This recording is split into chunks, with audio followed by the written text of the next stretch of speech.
तो दोस्तों good morning. आप सभी कैसे हैं? मैं ऐसा उम्मीद करता हूँ आप सब बढ़िया होंगे। तो चलिए आज हम लोग फिर शुरुआत करते हैं, पालनपुर की ओर बढ़ते हैं। ठीक है, जहां तक कल हम लोगों ने सीखा था, प्रॉब्लम्स को देखा था, उन सारी प्रॉब्लम को किस प्रकार सॉल्व करेंगे उस पर आज हम लोग यहाँ चर्चा करने वाले हैं। तो देखिए सॉल्यूशन क्या है। पहला काम हम लोग करेंगे मल्टीपल क्रॉपिंग। क्या काम करेंगे? मल्टीपल क्रॉपिंग का काम करेंगे।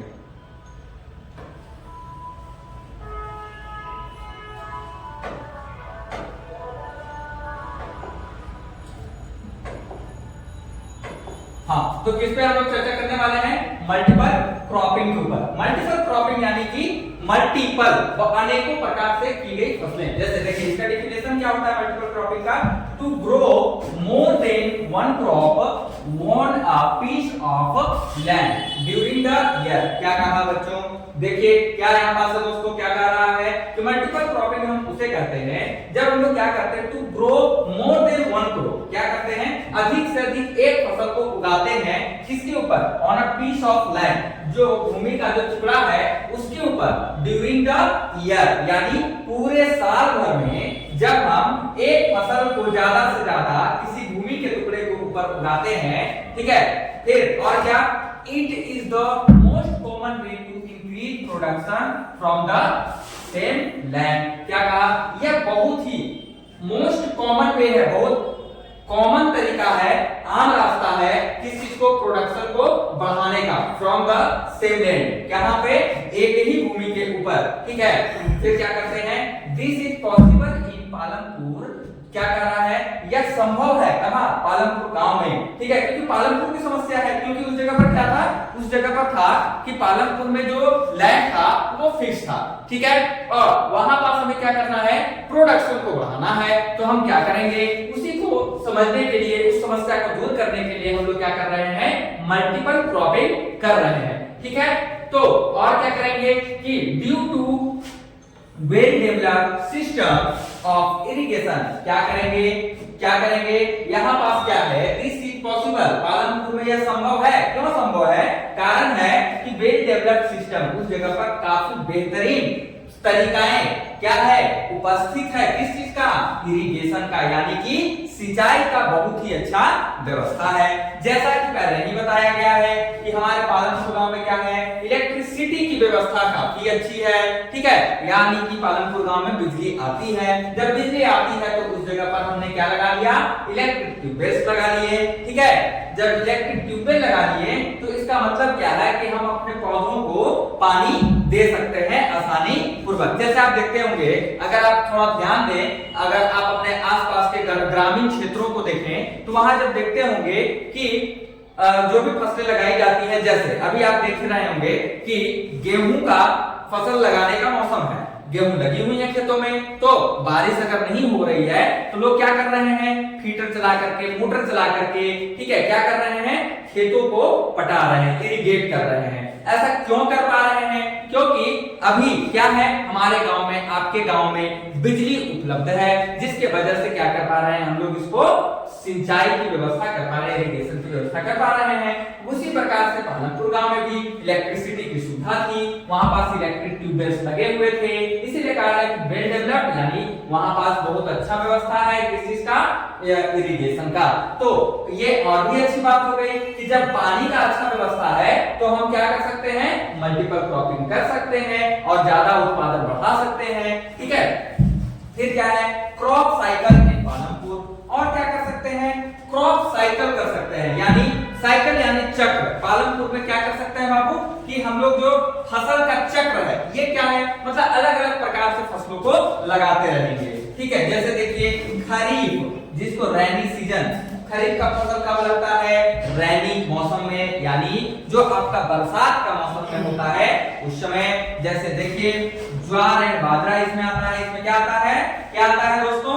ज्वार एंड बाजरा खरीफ के फसल में आती है। ठीक है, जो अक्टूबर दिसंबर, ठीक है, कब? अक्टूबर और दिसंबर, सॉरी अक्टूबर और दिसंबर में फिर ये पोटैटो हो जाते हैं एज थर्ड क्रॉप। तीसरा देखिए, एक चीज याद रखिएगा, ये आपके सवाल बन सकते हैं कि पालनपुर में तीसरे फसल के रूप में क्या था? तो तीसरे फसल के रूप में यहाँ क्या है? आलू है। ठीक है, फिर आपकी बारी आती है किस चीज की?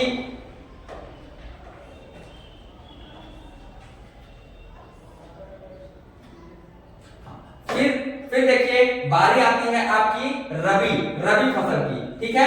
रबी फसल की इसमें क्या, रबी फसल कब होता है, विंटर सीजन में होता है। कब होता है, विंटर सीजन में होता है, ठीक ना।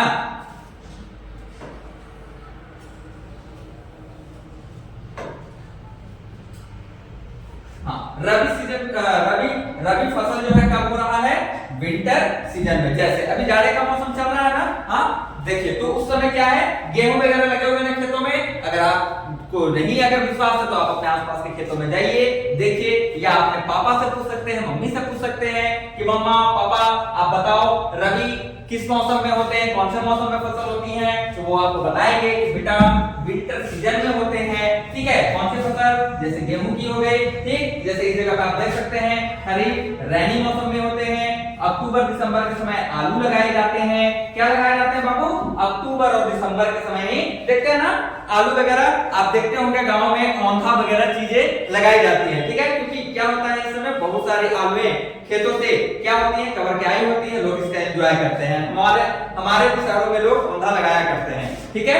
और देखिए यहाँ पास अक्टूबर में क्या दिखाया गया, आलू। फिर रबी जो कि क्या है, जैसे गेहूं यहाँ दिखाया गया है, यानी जो जाड़े के मौसम में, यानी कि इस समय जो चल रहा है, क्या चल रहा है, गेहूं के फसल का मौसम चल रहा है, ठीक है। और देखते हैं आगे, फिर देखिए दूसरा तरीका क्या है, ठीक है। दूसरा तरीका क्या है, दूसरा तरीका है मॉडर्न फार्मिंग मेथड, यानी आधुनिक खेती का तरीका को अपना करके क्या कर सकते हैं, पालन पूर्व में हम अपने फसल को क्या कर सकते हैं, फसल की प्रोडक्शन को ग्रो कर सकते हैं, बढ़ा सकते हैं। जैसे देखिए क्या बोला गया, इसमें हम लोग क्या करेंगे, use to get a higher yield, यानी हम लोग किसका उपयोग करेंगे, ऐसे ऐसे बीजों का उपयोग करेंगे जो ज्यादा उत्पादन दे सकता है।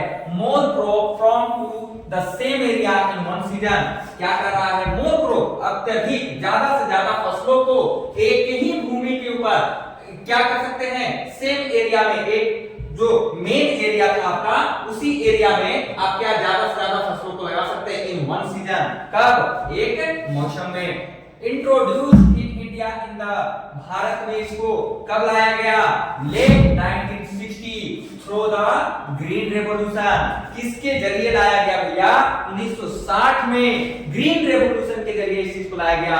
मेन आइडिया, मुख्य जो विचार थे क्या है, use high yielding variety HYV seeds. क्या करना है, हमें ऐसे क्वालिटी के बीज का उपयोग करना है जो क्या करे, ज्यादा फसल का उत्पादन दे सके, ठीक है। HYV seeds can produce much larger quantity of grain. देखिए क्या लिखा है, बोला गया है कि जो आपका हाई यील्डिंग वैरायटी सीड्स जो होता है वो क्या करते हैं, कैन प्रोड्यूस, वो उत्पादन करता है, मच लार्जर मतलब बहुत ज्यादा, अत्यधिक क्वांटिटी, मात्रा में, किन चीजों का, जो अनाज है, ठीक है। कंडीशन सभी चीजों की होती है, तो यहाँ पास भी कंडीशन है किसकी, HYV seeds need a combination. कर रहा है HYV सीड्स जो है इसकी जरूरत है कॉम्बिनेशन की, किन चीजों का, ऑफ थिंग्स टू वर्क, यानी इसका आप जो वस्तुओं के साथ इसका कॉम्बिनेशन करना बहुत जरूरी है कि ये काम किस प्रकार करेगा। जैसे क्लैरिटी ऑफ वाटर, यानी कि इरिगेशन, वही सिंचाई,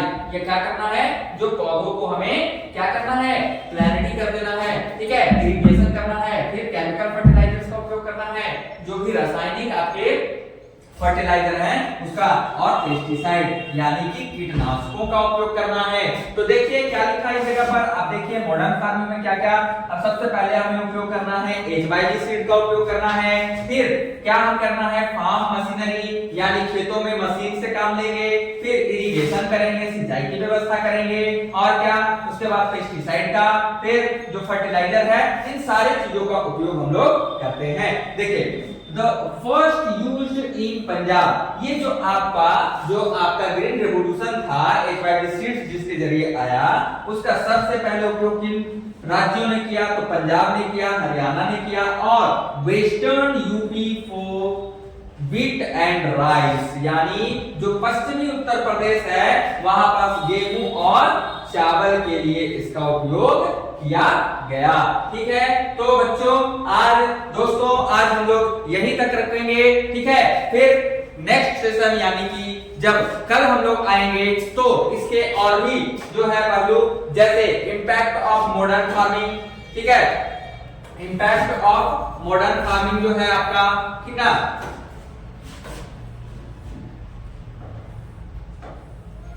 जैसे देखिए इम्पैक्ट ऑफ मॉडर्न फार्मिंग मतलब क्या प्रभाव पड़ा मॉडर्न फार्मिंग का, इस पे हम लोग चर्चा करेंगे, ठीक है। उसके बाद हम लोग देखेंगे किस चीजों पे,